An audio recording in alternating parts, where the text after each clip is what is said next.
बिस्मिल्लाहिर्रहमानिर्रहीम। ख्याल टीवी के मुअज़्ज़ज़ ख़वातीन और हज़रात, अस्सलाम वालेकुम वरहमतुल्लाहि वबरकातुहू।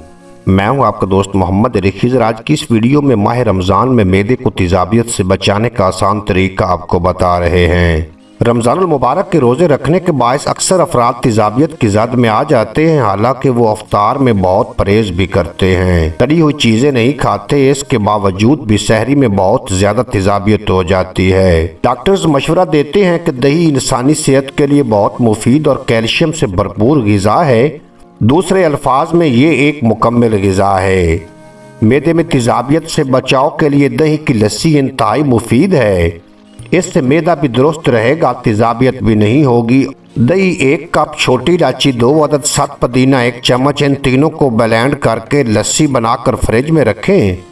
सहरी और अफ्तारी में इस्तेमाल करें और मैदे की तेज़ाबियत से छुटकारा पाएँ। माह सियाम उम्मत मुस्लिमा के लिए तवानाई, राहत और ज़िंदगी का पैगाम लेकर आता है।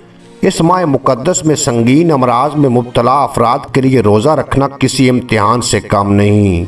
इन अमराज में बुलंद फशार, खून, तेज़ाबियत, अमराज तनफ़्फ़ुस, तपदिख या टीबी, मैदे और आंतों का अल्सर या तेज़ाबियत, गुर्दे और पित्ते की पथरी, हर्निया, मिर्गी, जिगर का वरम या हेपेटाइटिस और मुख्तलिफ नफ्सियाती अमराज सरफ़हरिस्त हैं।